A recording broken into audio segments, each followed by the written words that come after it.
అందరికీ నా విప్లవాభినందనలు.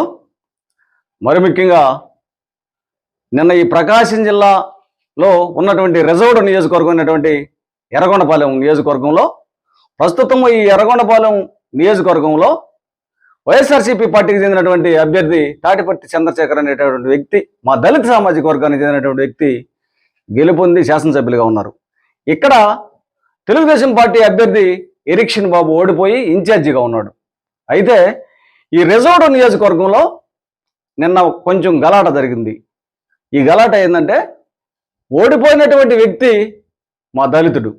అయితే ఇక్కడ ఒక అగ్రకులానికి చెందినటువంటి మన్నే రవీంద్ర అనేటటువంటి అతను ఇక్కడ నా పెత్తనం కావాలా, నా అజమాయిషీ కావాలా, నేను ఇక్కడ పెత్తనం చేయాలనే దాని మీద నిన్న గందరగోళం జరిగి హైకమాండ్ నుంచి, అంటే తెలుగుదేశం పార్టీ హైకమాండ్ నుంచి కొంతమంది వచ్చి మంత్రాలు జరుపుకోవడం జరిగింది.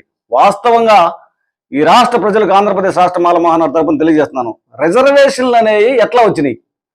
1931లో బాబాసాహెబ్ డాక్టర్ బిఆర్ అంబేద్కర్ గారు ఆ రోజు స్వతంత్రం రాకముందు మన దేశాన్ని పరిపాలిస్తున్నటువంటి బ్రిటిష్ వారు, ఈ బ్రిటిష్ ప్రభుత్వంతో లండన్లో 31న రెండవ రౌండ్ టేబుల్ సమావేశాన్ని ఏర్పాటు చేసిన సమయంలో దానికి ముందు చెప్పుకోవాల్సింది చాలా ఉంది. సైమన్ కమిషన్ వచ్చినప్పుడు ఈ సైమన్ కమిషన్కి ఇండియా తరపున ఎన్నో రకాలైనటువంటి వినతి పత్రాలను అంబేద్కర్ గారు ఇవ్వడం జరిగింది. ఇది స్పందించినటువంటి బ్రిటిష్ ప్రభుత్వము రెండవ రౌండ్ టేబుల్ సమావేశానికి పిలిస్తే రిజర్వేషన్లకు తోడుగా ప్రత్యేకమైనటువంటి రాజకీయ రంగంలో రిజర్వేషన్లు, మరి రిజర్వ్డ్ సీట్లను అంబేద్కర్ గారు ఎన్నో రకాలైనటువంటి పోరాటాలు చేసి, వాళ్ళతోటి ఉద్యమాలు చేసి, ఎన్నో రకాలైనటువంటి బాధలు అనుభవించి బ్రిటిష్ ప్రభుత్వాన్ని, బ్రిటిష్ అధికారులను ఒప్పించి మనకు కమ్యూనల్ అవార్డు ద్వారా ఈ యొక్క రాజకీయ రంగంలో ప్రత్యేకమైనటువంటి రిజర్వేషన్లను సంపాదించుకుని రావడం జరిగింది.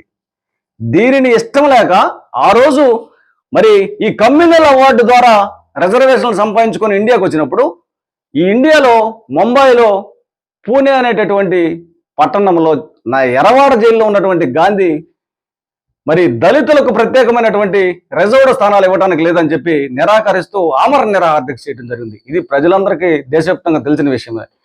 ఈ గాంధీ నిరాకరించిన దాని మీదట దేశవ్యాప్తంగానే అనేక రకాలైనటువంటి మరి అలజడులు సృష్టించినప్పుడు దీన్ని బరాయించుకోలేక అంబేద్కర్ గారు స్వయాన ఎర్రవాడ జైలుకి వెళ్ళి గాంధీని ఒప్పించి దీన్ని సవరించుకొని మరి పూణే ఒప్పందం ద్వారా మరి ఇక్కడ రిజర్వేషన్లు మరి సవరించుకొని వచ్చిన వల్ల రాజకీయాల్లో ఈ రిజర్వేషన్లు మనకు సంపాదించి పెట్టడం జరిగింది. వాస్తవంగా ఇక్కడ ఏం జరిగింది?